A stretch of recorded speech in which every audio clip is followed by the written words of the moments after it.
क्या हो?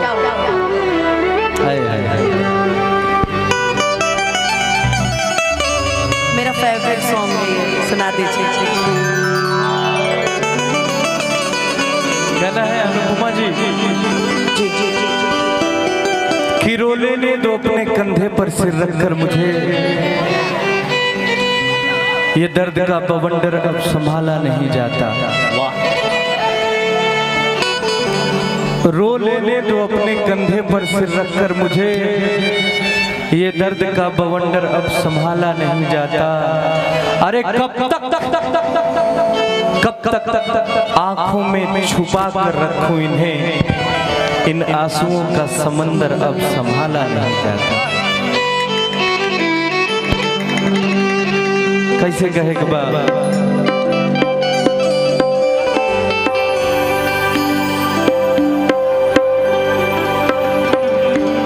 Thank you.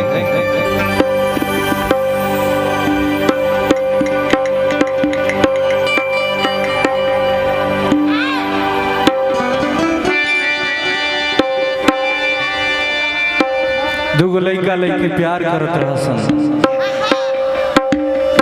लेकिन ये जमाना के अक्सर प्यार पसंद ना होला। जमाना के अब तो भाई अपने में छूटा छुटी हो जाता, लेकिन पहले जौन प्रेमी रहत रहन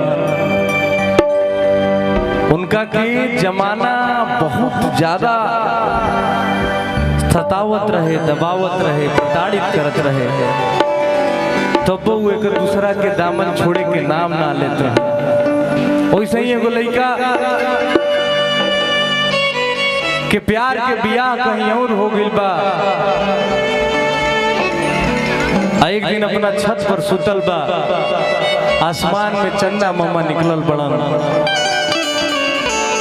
का कहता उनका से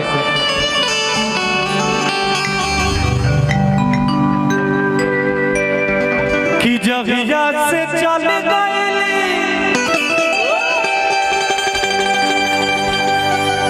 अरे छोड़ी के हम गे,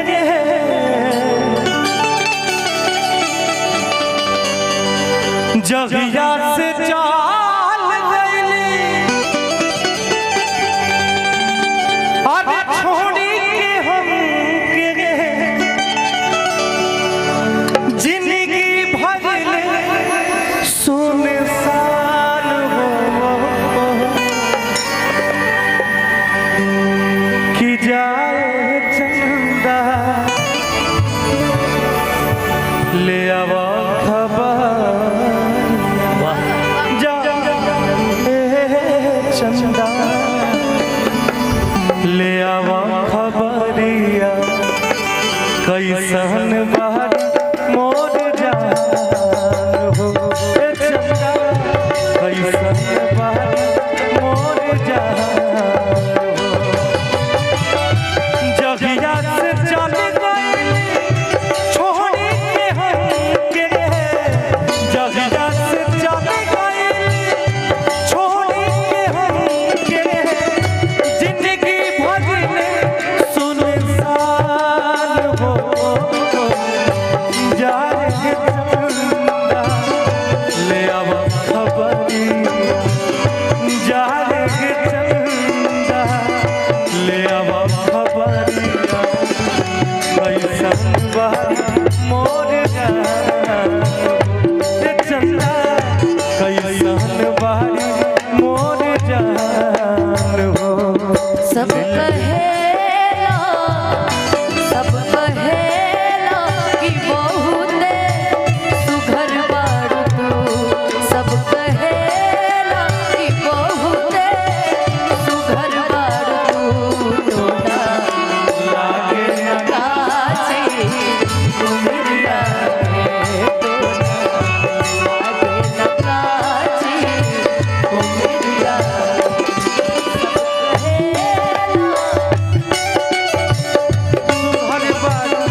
अच्छा जी कबो कुरवे में हमरा रात छन भसुरारी ना सहत रवनी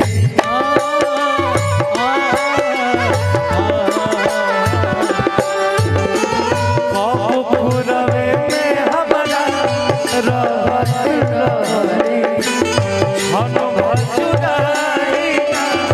सहत रवनी अब तो हमार बिना देखले सुरतिया अब तो हमार बिना देखले सुरतिया होई जाता कैसे बिहान हो जारे के चंदा ले अब खबरिया जारे के चंदा ले अब खबरिया कैसन बारी मोर जा चंदा कैसन बारी मोर जान हो देता है रो रो दुआई किसी से कोई प्यार ना दिल देता है रो रो दुआई किसी से कोई प्यार ना किसी से कोई प्यार ना करे हाय किसी से कोई प्यार ना करे बड़ी महंगी पड़ेगी जुदाई किसी से कोई प्यार ना करे दिल देता है रो रो दुआई किसी से कोई प्यार ना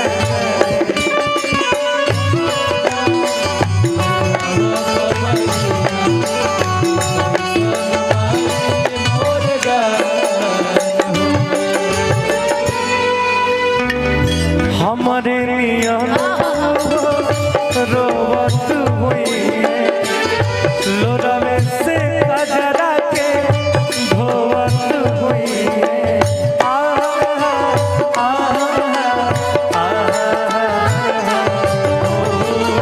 हमारे नियन रोवत हुई लोरावे से कजरा के धोवत हुई मनवा न लागत होई पिया के जगना मनवा न लागत होई पिया के जगना होई है बहुत परेशान हो जाए चंदा ले अब खबरिया जाए चंदा ले अब खबरिया